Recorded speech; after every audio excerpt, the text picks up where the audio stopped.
Oi, meu nome é Karina, esse é o Bocarina e hoje a gente vai falar das leituras de dezembro. Antes de começar, provavelmente esse vai ser o primeiro vídeo do ano, né? Porque falando das leituras de dezembro. Então já venho aqui desejar um feliz ano novo para todos vocês que acompanham aqui o canal, que acompanham o Instagram, TikTok, enfim.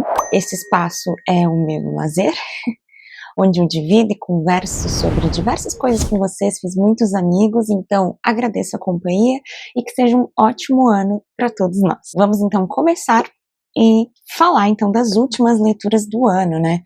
Eu não consegui atingir muito das metas que eu tinha me proposto, como livros que eu quero ler antes do ano terminar.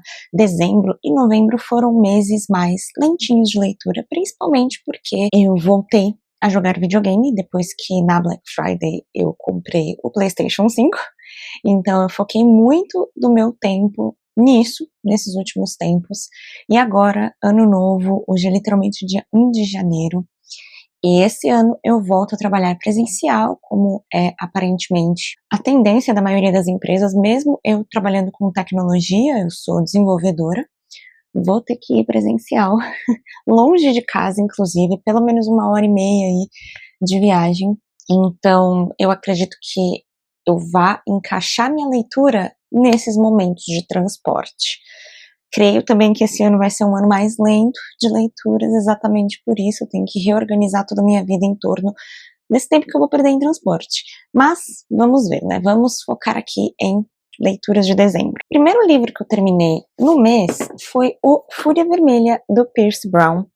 Li em leitura conjunta com a Luiara e o Wellington. Esse faz parte dos livros que a gente trocou ali no final do ano. Nós temos um triozinho ali que a gente lê várias coisas juntos, fazemos nosso mini clubinho de leitura particular ali, lendo várias coisinhas. E aí no final do ano a gente resolveu fazer um amigo secreto e não secreto. Porque em 3 pessoas não tem amigo secreto. A gente resolveu dar um livro para cada. Então eu dava um livro pro Wellington e pra Luiara, a Luiara dava um livro pro Wellington e pra mim, o Wellington deu um livro pra Luiara e pra mim, todo mundo ficou com 2 livros e a gente vai ler todos eles juntos. O único problema dessa dinâmica é que todo mundo tem pelo menos um primeiro livro de série, alguns até 2. Então a gente vai iniciar muitas séries juntos esse ano, o que significa que provavelmente a nossa lista de leitura já tá feita até o final do ano. Mas enfim, esse foi o primeiro que a gente pegou pra ler, que tava todo mundo bem animado. Acho que a Luiara era a única que não conhecia muito do que esse livro era, o hype dele, e foi a que mais gostou no final. Mas basicamente é uma distopia, tem elementos ali de Jogos Vorazes, de Game of Thrones, fala de castas, então os vermelhos são a casta mais baixa ali, provavelmente. Eles ficam embaixo da Terra em um planeta, agora eu não lembro nem se era Marte, mas enfim, outro planeta, porque a Terra, pelo que dizem, já é inabitável, e eles são os responsáveis por construir esse novo mundo para que todas as outras pessoas possam ir até ele. Então elas estão ali perfurando o centro da Terra ali, desse planeta, né, conseguindo os minérios e coisas que eles necessitam, enfim, e ganhando muito pouco por isso. Essa é uma vibe muito Jogos Vorazes, é como se eles fossem o Distrito 12. Enfim, basicamente uma tragédia acontece. Eu vou tentar olhar aqui, gente, porque eu não sei o que eu posso dividir sem ser spoiler. Nosso personagem principal é o Daryl, realmente o planeta é Marte, e ele é parte dessa casta vermelha, que é a parte mais baixa da sociedade. Eles estão ali, então, construindo túneis, minerando e lidando com coisas bem perigosas, então a maioria das pessoas nem vive muito tempo assim, para tornar a superfície daquele planeta habitável. E aí, depois que essa tragédia acontece, o Daryl acaba sendo recrutado por um grupo revolucionário chamado os Filhos de Ares. E basicamente eles mostram para ele que tudo que ele tá vivendo é uma mentira. Não vou entrar em muitos detalhes. Mas, o que acontece? Eles usam, então, o Daryl e a sua fúria para transformar ele em outra coisa e infiltrar ele nos grupos mais altos da sociedade, que são os ouros, para que ele consiga destruir todo esse sistema por dentro. Esse primeiro livro, ele fala, assim, mais de uma parte de aprendizado, de escola, assim, porque ele tá se infiltrando nesse grupo que tá, a princípio parece que vai ser uma escola, porque eles são muito novos. Se eu não me engano, ele tem tipo 15, 16 anos, eles são realmente muito novos. Mas a vibe é muito mais uma faculdade, então eles estão ali pra treinar e serem os soldados, os líderes de ouro ali. Ouro é uma outra casta. Mas esse estilo de aprendizado é muito diferente, porque ele lembra bastante, assim, um Game of Thrones. Então, são vários grupos divididos ali entre eles que vão batalhar entre si para mostrar o seu entendimento e aprendizado de estratégias de guerra. Então, é bem interessante, bem diferente do que eu estava pensando. Tem uma vibe, para mim, de livro muito masculino. Eu não sei explicar qual é essa vibe, o que eu sinto, assim, mas uma coisa, realmente, assim, uma escrita muito mais masculina, mais seca, mais bruta. Ao mesmo tempo, eu gostei bastante do livro. Acho que eu quero dizer assim, até as personagens femininas aqui parecem personagens escritas por homem, vamos dizer assim. Uma vibe que eu sinto também em livros, por exemplo, do Jay Kristoff. Não significa que eu não gosto do livro, tá? Só significa que algumas cenas, principalmente, por exemplo, a mulher dele falando, era muito discrepante, não sei explicar como ele estava descrevendo a mulher e aí como ela falava, era muito estranho.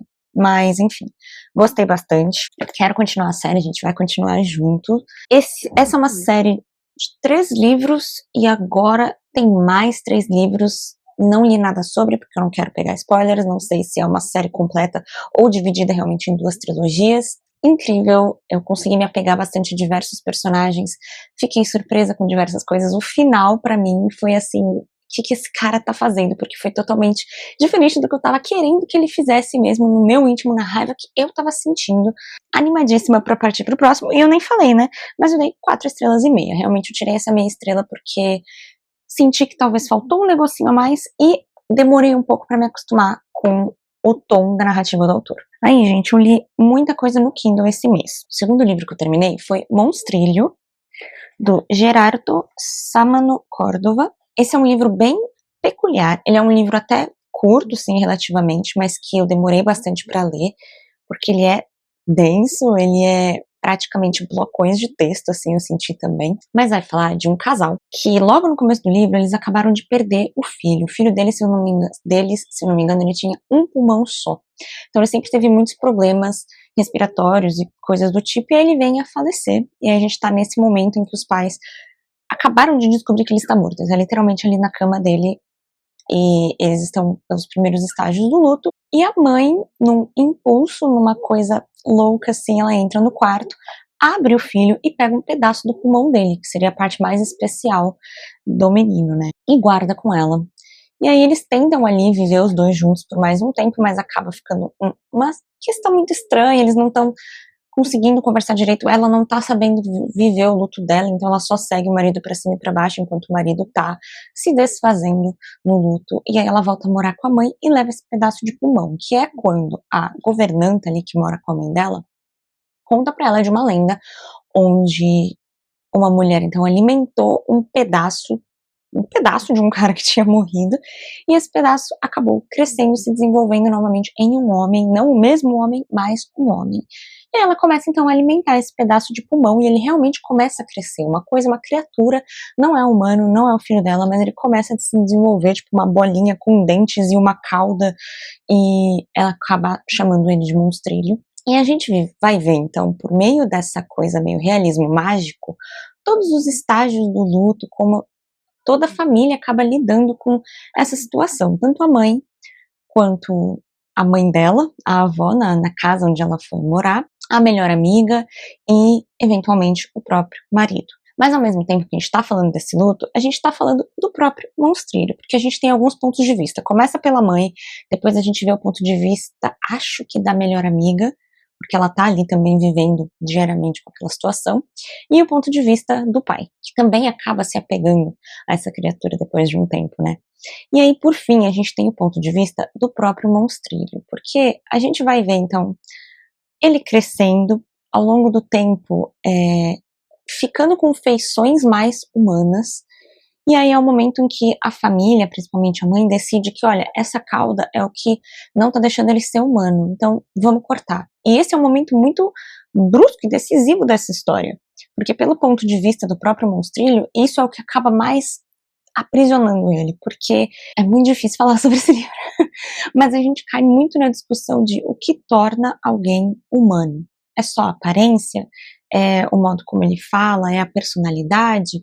E os instintos? Porque o monstrilho, né, ele continua tendo instintos, ele quer se alimentar de carne, ele sempre fez isso, né, matou outras pequenas criaturas, chegou a atacar até algumas pessoas, e ele sente esses instintos o tempo todo e tem que ficar reprimindo e reprimindo e reprimindo, porque não é o que uma pessoa normal faria e é o que a família dele não quer que ele faça. Então, é muito bonito, assim, até ver toda essa evolução e ver tudo pelo ponto de vista do próprio monstrilho. Eu gostei muito do livro, eu dei 4 estrelas, porque em algum momento tem uma troca ali na narrativa que é muito brusca e muito estranha, em que todos os personagens, de repente, começam a se descobrir e falar sobre serem gays, do nada. Absolutamente do nada. Tanto que a troca de narrativa ali, em um momento, é muito desnorteante, sabe? Você fica de, o que aconteceu aqui? E não é uma coisa que veio sendo construída, foi abrupta e realmente uma troca de narrativa muito estranha. E aí foi o que eu fiquei meio blindsided. Depois eu li Releasing 10, da Chloe Walsh. Foi o último livro ali de Boys of Tommen para ficar em dia com a história. E é o livro da Lizzie e do Hugh. Muito difícil também falar sobre esse livro. Terminei com 4 estrelas e meia. Simplesmente senti que não foram 5 estrelas e que até ficou um pouco longo e repetitivo demais em alguns momentos. Mas que livro, gente, bem pesado. A Lizzie é uma personagem muito enigmática durante toda a série, uma personagem que ela aparece realmente para que a gente odeie ela, porque a gente não sabe as coisas que estão acontecendo, a gente não conhece essa personagem, e toda vez que ela aparece é para causar alguma dor, algum sofrimento, algum incômodo nos outros personagens que a gente já conhece muito mais e acaba gostando muito mais. Então, é uma personagem difícil, e quando a gente chega nesse livro, a gente tá vendo todo o background dela, e bizarro, inclusive, como a autora conseguiu esconder tudo o que estava acontecendo, porque logo nas primeiras páginas eu fiquei totalmente em choque com essa personagem, com como ela era. Esse livro tem muitos gatilhos, ele fala de problemas psicológicos como bipolaridade, ele fala de suicídio, ele fala de automutilação, ele fala de violência sexual contra crianças, pedofilia, então só coisa tranquila. E cenas muito, muito, muito pesadas. Descreve bem esses abusos, com formas mais líricas, assim, pelo ponto de vista de uma criança, então é uma coisa mais, como eu vou explicar isso? Como se ela tá descrevendo como os olhos de uma criança, então ela não vai falar as coisas na lata, assim, específico o que tá acontecendo, mas descrevendo do ponto de vista dela, o que é muito pior, eu acredito.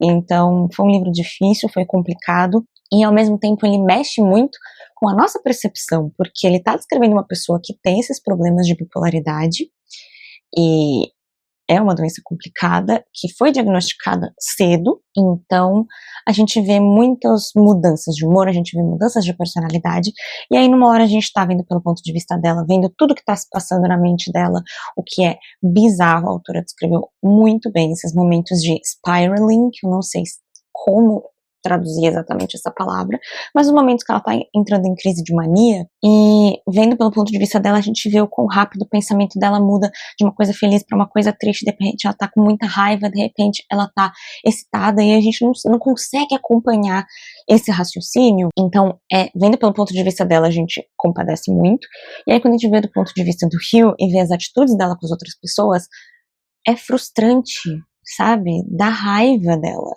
E a gente quer que essa personagem só saia de cena e os outros personagens possam ser felizes em paz, porque ela tá estragando tudo. E aí quando a gente volta pro ponto de vista dela, é tipo, caraca, eu não posso jogar isso nas costas dessa personagem, porque nem tudo isso é consciente, é deliberado.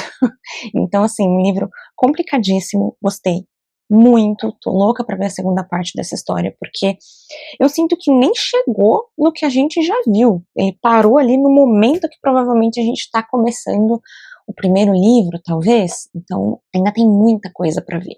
Foi uma experiência e, como eu falei, muitos gatilhos, então é importante dar uma olhada na lista toda, não sei nem se eu deixei alguma coisa de fora.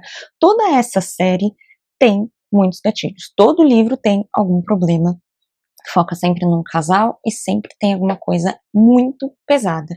Então, apesar de ser uma história de amor, apesar de ter os personagens apaixonantes e que você se cativa, e alguns personagens que inclusive viraram personagens favoritos da vida pra mim, são temas bem pesados. Então, assim, pessoas horríveis nesses livros. Tem que se atentar. Inclusive, esse último livro sofreu uma grande onda de hate por conta dessas cenas hiper descritivas, e a autora veio a público explicar essas coisas e explicar que ela somente estava descrevendo experiências próprias.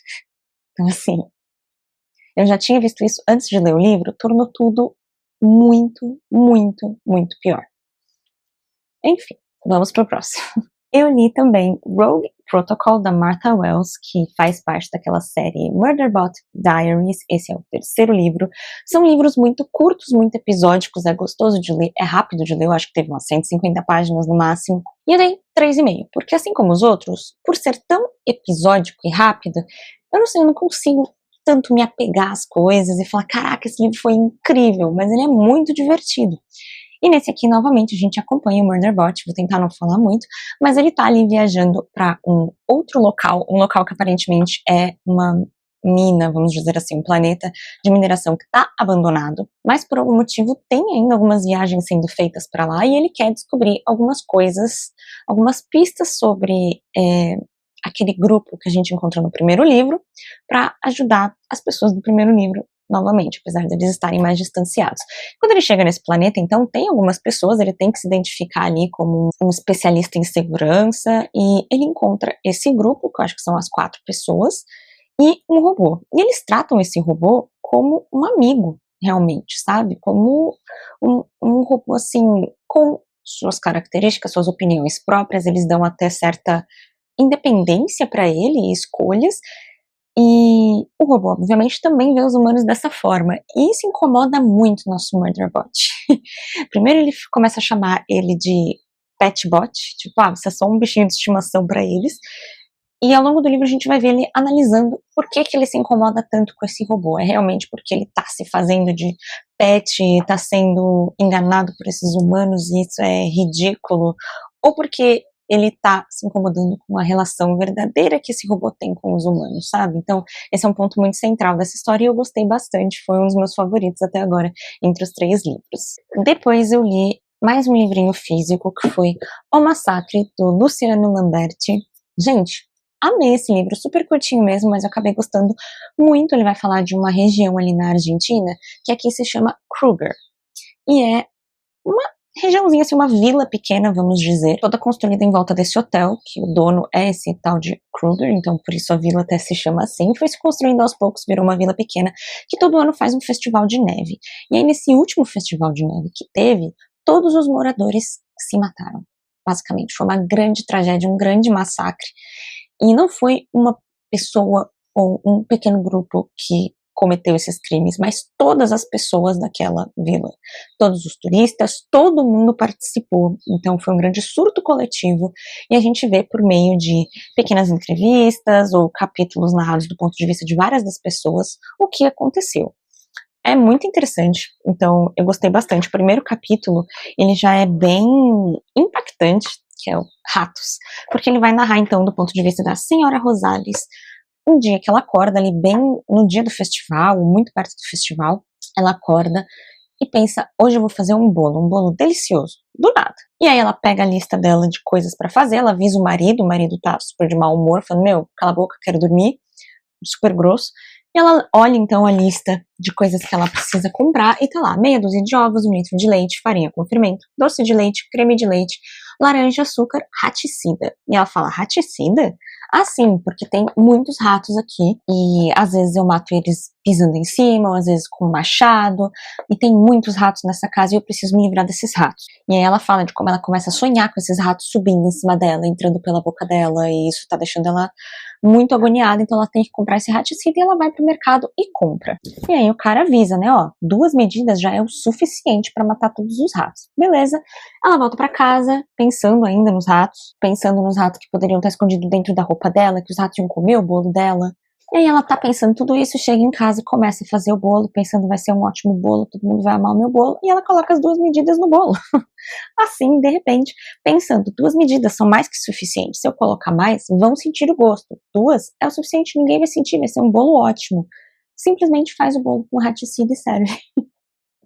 E aí, assim, são vários capítulos em que a gente vê isso, as pessoas degringolando sem conseguir entender o que está acontecendo, e outros capítulos que a gente vê as pessoas ou que sobreviveram, que foram muito poucas, descrevendo os dias que elas viveram ali, e até porque elas participaram do massacre e falhas na memória, coisas do tipo, e policiais e outras pessoas que estavam investigando o caso que ficou em aberto até dias atuais, porque nunca descobriram o que aconteceu. Então, muito interessante. A gente, espectador, leitor, sabe mais ou menos o porquê aconteceu o que aconteceu, mas isso não é revelado para os próprios personagens do livro. Então, assim, achei muito legal, rapidinho de ler, uma vibe bem creepy, gostei bastante, dei 4,5 estrelas. E aí, o último livro que eu li no ano, gente, foi O Símbolo Perdido, do Dan Brown, terceiro livro aí dessa série do Robert Langdon, e eu dei 3 estrelas. O livro é ruim? Não. A história é ruim? Tem um grande defeito? Não acho. O problema foi que eu tô lendo esses livros, essa série, com a Carol, do Biblioteca do Vale, lá no Instagram, aqui no YouTube também. E a gente resolveu ler, então, eles mais seguidinhos. Leu o primeiro, deu um tempinho ali de 1 ou 2 semanas, leu o segundo e fomos pro terceiro. E, gente, esses livros, eles são extremamente receitinha. O mesmo padrão, o mesmo ritmo de acontecimentos, a mesma ordem. Nesse livro, inclusive, o mesmo plot, twist. Eu senti do primeiro. Então, nesse, eu já tava assim, eu não conseguia avançar nessa leitura, porque eu sentia que eu tava lendo o mesmo livro de novo, sabe? O mistério era muito interessante, cada livro tem um mistério grande, uma teoria da conspiração. Esse livro vai falar da maçonaria, então acho muito interessante, tava bem legal a parte também de ciência noética que é introduzida aqui, achei muito legal, o vilão é bem caricato, mas ainda assim bem interessante. E teve algumas mudancinhas, como por exemplo, não foi de novo um assassinato que chamam Robert Langdon por algum motivo. E aí ele tem um caso com a menina, que já aconteceu nos 2 livros. Eles não colocaram tanto isso, mas ainda assim é a mesma coisinha. Fugindo da polícia, tudo muito conveniente para ele escapar, entende? Então, demorou muito para eu ler esse livro, eu levei o mês inteiro, basicamente, tive que me forçar a terminar. Eu dei 3 estrelas porque eu sei que o livro foi ainda assim muito interessante, o mistério é bem legal, gostei do final, gostei de muitos pontos, mas não foi o momento, sabe? E aí a Carol também comentou isso, então agora a gente vai dar um tempo maior entre os livros para ter um tempo de se desconectar com a história anterior antes de partir para a próxima, para não ficar com esse sentimento de que a gente está lendo o mesmo livro, como se fosse uma grande leitura que a gente só pausou. Então, esse foi o problema, assim, que eu senti. Acho que não foi o momento certo, mas foi um livro, ainda assim, com uma história bem interessante. Eu fiquei muito decepcionada quando chegou no momento do plot de descobrir, por exemplo, quem era o vilão, e foi uma coisa muito, muito parecida com o primeiro livro, e eu fiquei tipo, de novo? Mas, enfim, é isso. Esse terceiro livro, então, finalizado, e vamos dar um bom tempo aí pro próximo. E esses foram os livros, então, gente, que eu li em dezembro, os últimos livros do ano. Parei ali mais ou menos, deixa eu ver, quando eu terminei esse livro, 29. E aí fiquei esses 2 dias sem ler nada, porque eu sabia que eu não ia terminar mais nada e eu não gosto de virar o ano com leitura em andamento. Então agora, dia 1º de janeiro, novas leituras, tudo zerado, posso escolher qualquer coisa. E tô bem animada para esse ano de leituras. Então é isso, se você gostou desse vídeo, não esquece de deixar o joinha aqui embaixo para ajudar na divulgação do canal e a gente se vê no próximo vídeo. Tchau, tchau!